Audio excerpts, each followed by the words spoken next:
Mummy છે અત્યારે ચોટી બનાવવા. નિશુને તો બહુ જોર આવે છે એમ તો ચોટલી બનાવવાનું નહીં. એવું હશે. બતાવ, હાથમાં બતાવ, હાથમાં બધાને બતાવ. અને શું લસણ ખાય જો. ક્વેશ્ચન એવા ક્વેશ્ચન હતા કે રચિતા બેનને તમે લીધું, એમના મમ્મી પપ્પાને શું થયું છે? નથી એ વખતે મારા ભાઈને છે ને એક બહેન જોઈતી હતી. પ્રેમથી જ આપી મને અને મેં પ્રેમથી બી સ્વીકારીશ. નથી. અને મારા નિકેશની વાત કરું તો મારા પપ્પા તો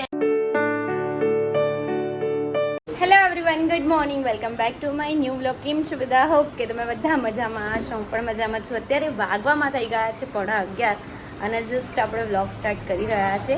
તો આપણે ઘણું બધું કામ મતલબ ઓલમોસ્ટ પતી ગયું છે આજે વહેલા, કેમ કે થોડાક વહેલા ઉઠ્યા ને તો પણ કેટલો બધો ફરક પડી જાય એવું જ મને ફીલ થાય જ્યારે હું વહેલી ઉઠું ને ત્યારે. એના પછી મને એવું કાંઈ ફીલ થાય નહીં. હું તમને લાલુના તુલસી માતાના દર્શન કરાવી દઉં.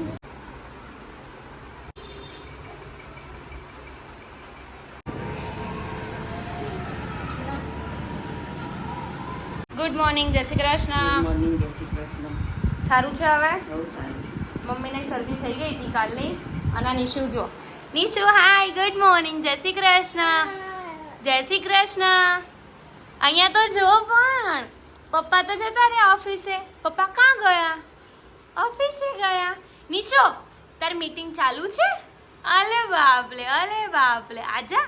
આ ઘોડો કોને જોઈએ છે? આ ઘોડો કોને જોઈએ છે? તો ચાલ અહીંયા આવી જાઓ, બાંધછોડ માથું ઉડાવી દો, ચોટી બનાવી દો મસ્ત.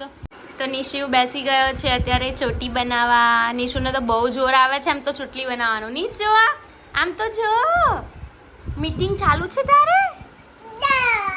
ગાયની મીટિંગ ચાલુ છે. ઓ બાપરે, ગાય કેવું બોલે? હા એવું બોલે. અને કાલ મામા કેવો ડાન્સ કરતા હતા? એવો ડાન્સ કરતા હતા. અને નેન્સી માસી કેવું હશે? એવું હશે. હસતો ફરી હસતો. નેન્સી માસી કેવું હસતી હતી? મોઢા પર હાથ મૂકી હસતી હતી. આટલું બધું નથી દબાવતી. તું જાતે કેમ દબાઈ દે છે એ બેટા? ઓ બાપા, નિશુ તો ડાયડા દીકો થઈ ગયો ભાઈ. ડાયડા દીકો થઈ ગયો. ચોટી બનાવે છે. વાહ વાહ. તો હવે તો નિશુ બધાની નકલ કરતો થઈ ગયો છે. બહુ મસ્તી પણ બહુ કરે. તો અત્યારે તો ખીચડી શાક બનાવવાનું છે, કેમ કે મેં 2-3 દિવસથી ખીચડી નહીં ખાધી ને તો મને બિલકુલ મૂડ જ નહીં આવતો. તો આજે મેં એવું વિચાર્યું કે આજ તો મારે કંઈ પણ થાય ખીચડી શાક જ ખાવાનું છે. તો ખીચડી શાક બનાવવાનું છે. એટલે મમ્મીએ એમ તો ખીચડીને મૂકી દીધું છે, શાક પણ સુધારી દીધું છે. ફટાફટ શાક જ વઘારવાનું છે. એ બધું પતાવી લઈએ. હોમ ટૂર બી 1-2 દિવસની અંદર આવી જશે. અને તમને લોકોને કાલનો બ્લોગ કેવો લાગ્યો જરૂરથી કમેન્ટ કરજો. ઘણા લોકોના ઘણા બધા ક્વેશ્ચન છે હજુ પણ, તો એના પણ રિપ્લાય આપણે આપી દઈશું થોડોક જ ટાઈમની અંદર. તો તમે લોકો કનેક્ટેડ રહેજો મારી સાથે. તો ખબર નહીં ક્યારે આવશે એનું રિપ્લાય, બટ બહુ જલ્દી આવશે. થોડા ઘણા ક્વેશ્ચન આપણા ભેગા થશે ને એના પછી જ આવશે. તો જે પણ કાંઈ ક્વેશ્ચન હોય તો તમે લોકો કમેન્ટમાં ડ્રોપ કરી દેજો. અને એની શું હવે જોશે કાર્ટૂન, તો એટલા માટે આપણે બ્લોગ બંધ કરવો જ પડશે. ઓબ્વિયસલી બંધ કરવો પડશે. નિકેશ જતા રહ્યા છે ઓફિસે, એટલે નિકેશ હવે સીધા તમને સાંજે જ જોવા મળશે. તો કંઈ નહીં, જોતા રહો બ્લોગ એન્ડ સુધી. આ શું ખાય છે તું? લસણ ખવાય? આ કરતો બતાવ, હાથમાં બતાવ, હાથમાં બધાને બતાવ. અને શું લસણ ખાય? જો બાર લસણ ફોલે છે ને તો નીસું લસણ ખાય છે. કેવું લાગે? ખાવ તો કોને ભાવે છે લસણ? કોને ભાવે લસણ? મસ્ત લાગે છે. નીસુ કેવું લાગે લસણ? તને ભાવે છે? નખરાડો ચોકલી. ડાન્સ કરવો છે? કેવો ડાન્સ કરે? મને નહીં આવડતો. અને ગરબા કેમ ગવાય? નીસુ છુક છુક ગાડી કેમ જાય? કરો. કરું તો જ કરે. ટીવીમાં કરું તો જ. હે અમે બહાર કાંઈ કરીએ તો નહીં ડાન્સ કરીએ તો કેવો ડાન્સ કર્યો તો નીશુ? કેમ કરીએ તો એમ હા. રેડી સો અમે બધા ત્યાં ટટ્ટાર બેસી ગયા છે. બટ આ વિડીયો એ લોકો માટે છે જે લોકોએ કાલનો બ્લોગ જોયો હોય. જે લોકોએ ના જોયો હોય કાલનો બ્લોગ છે એને જોયા હોય તો તમને વધારે આઈડિયા આવશે. તો કાલે જ અમે લોકોએ બ્લોગ મૂક્યો, એની અંદર એટલા બધા મતલબ ઢગલાબંધ ક્વેશ્ચન હતા.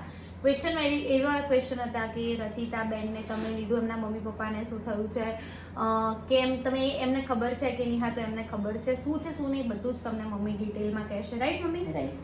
ઓકે. સો શરૂઆત ક્યાંથી થઈ રચિતાને લેવાની શરૂઆત થઈ ભાઈ હતો ત્યારે. એમાં એવું હતું, એ વખતે રચિતા નથી, એ વખતે મારા ભાઈને છે ને એક બહેન જોઈતી હતી નાની. સો આગળની વાત બધી મમ્મી કહેશે. તે એને નાની બેન જોઈતી હતી કે એને મારી દેરાણી હતી પ્રેગ્નેન્ટ અને એમ કે એને બેબી જ આવશે બરાબર અને મમ્મી આપણે લઈ લઈશું. મેં કીધું સારું. હતું ને કાકી એવું કીધું હતું કે ભાઈ પહેલા ખોડાની છોકરી છે. હા હા એટલે કે ના કે મોટી થાય એટલે લઈ લેજો. મેં કીધું સારું. પછી એ સમજણી થઈ એટલે ના આવી. પછી પાછી બીજી વખત બી પ્રેગ્નેન્ટ થઈ અને બીજી વખત બી બેબી જ આવી એને અને ત્યારથી મેં એને 6 મહિનાની લઈ લીધી અને મારા બાબાની આશા હતી એ મેં પૂરી કરી. કારણ કે એ વખતે છે ને એ પ્રેગ્નેન્ટ હતી ને તેને મારી દેરાણી બહુ જ હેરાન કરતો. એને નખોરિયા ભરે એમ ઊંઘની અંદર એમ સપનામાં આવતા હતા સપનામાં આવતા હતા એને છોકરી માટે છોકરી માટે થઈ એમ કે નખોરિયા ભરે કે એને એમ દેખાય કે ચિંટુ આવે છે ને મને હેરાન કરે છે એમ.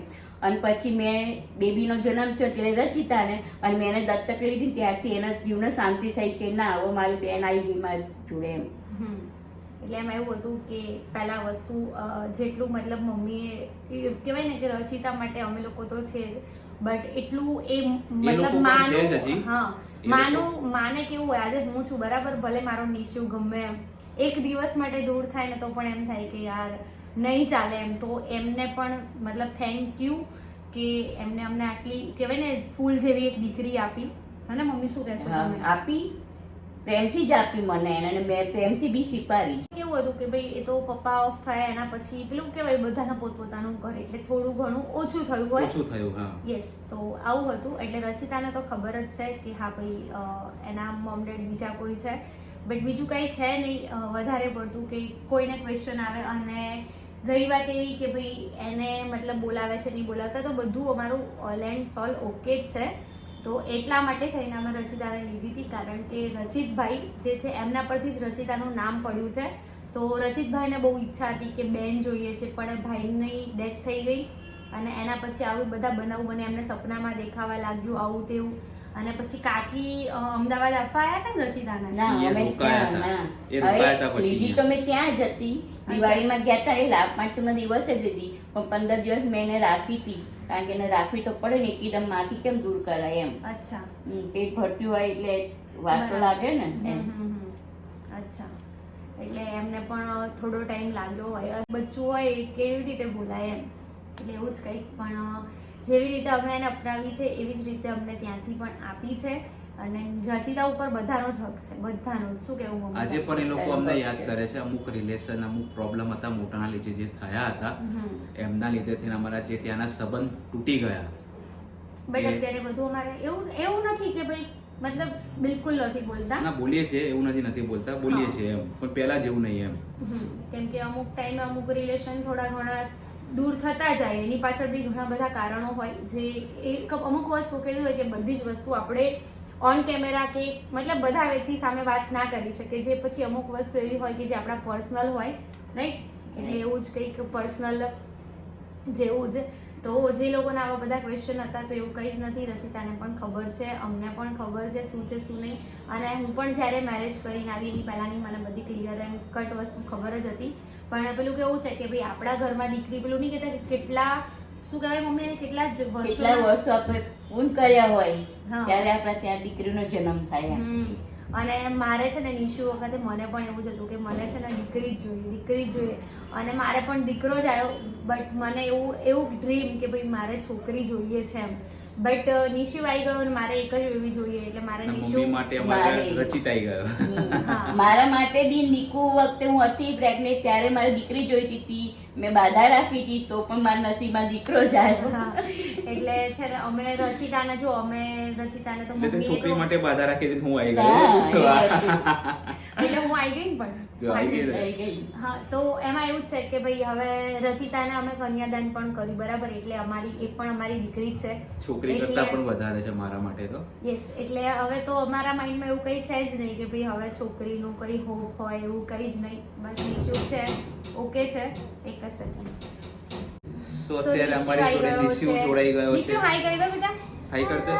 હાય. સો નિશુ ફિયા કેવી લાગે? ફિયા કેવી છે નિશુની? હતી છે નિશુની ફિયા?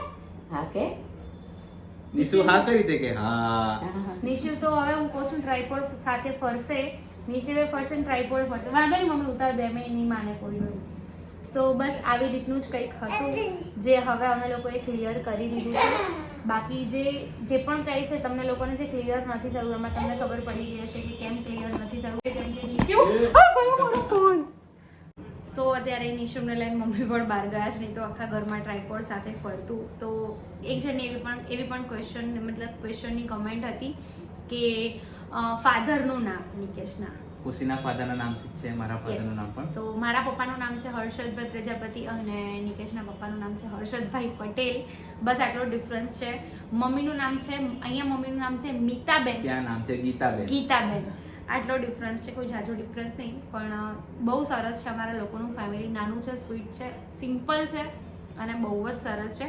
તો ઘણી બધી પ્રોબ્લેમ્સ બધાની લાઈફમાં આવતી જ હોય છે. પ્રોબ્લેમ્સ વગર શું કહેવાય, જિંદગી એનું જ નામ છે કે પ્રોબ્લેમ્સ આવે એમ. નહીં તો જિંદગી ના. તમને જીવવાની બહુ મજા મજા આવે, કેમ કે જ્યારે દુઃખ આવે ને ત્યારે જ તમને સુખની અહેમિયત ખબર પડે કે સુખ શેને કહેવાય. બંને વસ્તુ ઇમ્પોર્ટન્ટ છે.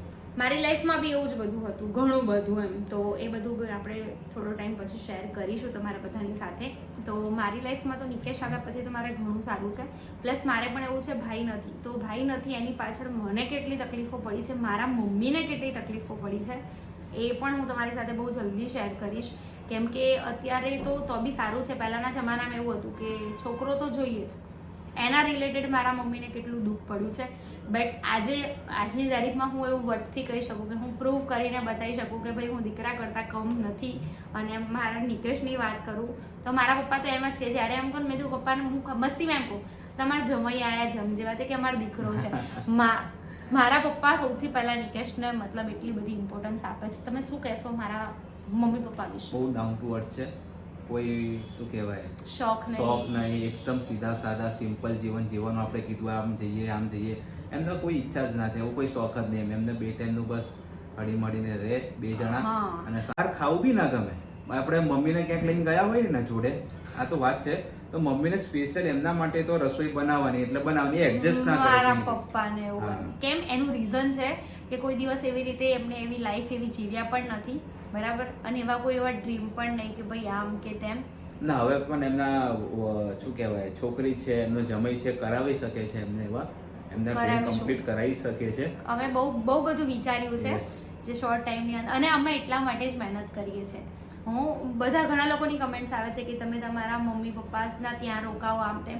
તો મારે કેવું છે કે મારે વિડીયો થ્રુ ઘણું બધું મેનેજ નથી થતું. એમાં કેવું છે ખબર છે, લગ્ન પહેલા હું નતો જવા દેતો એને ત્યાં રોકાવા, એટલે લગ્ન પછી નીચું આવી ગયા પછી હવે નીચું નથી જવા દેતો. લગ્ન પહેલા નહીં, સોરી માય મિસ્ટેક. લગ્ન પછી હા માય મિસ્ટેક. લગ્ન થયા ને એના પછી ના મેરેજ પહેલા કેવું હતું ખબર, મેરેજ પહેલા અમે લોકો પહેલા તો એક તો જોડે રહેતા, સુવા માટે જ ઘરે જઈએ, બરાબર. પછી મેરેજ પછી મને જવાના દે કેમ કે ઘરમાં કે ગમે નહીં. પછી નિશુ આવી ગયો ને એટલે તો નિશુ રાત પડે અહીંયા જઈ જાય, અત્યારે ત્યાં ગમે જ નહીં. એવું કરે એટલે એને કેવું જ ખબર છે, રાત પડે ને એટલે એને ઘર યાદ આવે. તો આજે જે અમે તમારી જોડે શેર કર્યું, અમારી જે પર્સનલ લાઈફ હતી, આવી રીતનું બધું અમે લોકોએ મેનેજ કર્યું. રચિતાના સાસરીમાં પણ ખબર જ છે, બરાબર. ફેમિલીમાં કોને કોને ખબર છે કોને નહીં એ નથી ખબર, બટ એ લોકોના ઘરનાને ખબર છે. અને સીધી વસ્તુ છે, જે વસ્તુ સાચી છે એને એક્સેપ્ટ આજ નહીં તો કાલ બધાને કરવી જ પડે, બરાબર. જેમ અમે એક્સેપ્ટ કરી રહ્યા છીએ કે ભાઈ આમ નહીં તો આમની વસ્તુ આમ છે, બરાબર. અને બસ આજના બ્લોગમાં આટલું જ હતું. બ્લોગ સારો લાગ્યો હોય તો લાઈક, કમેન્ટ અને શેર કરજો. ચેનલમાં નવા હોય તો જલ્દીથી સબસ્ક્રાઇબ કરી દેજો. મળીશું એક નવા બ્લોગ સાથે. ત્યાં સુધી હરે કૃષ્ણ.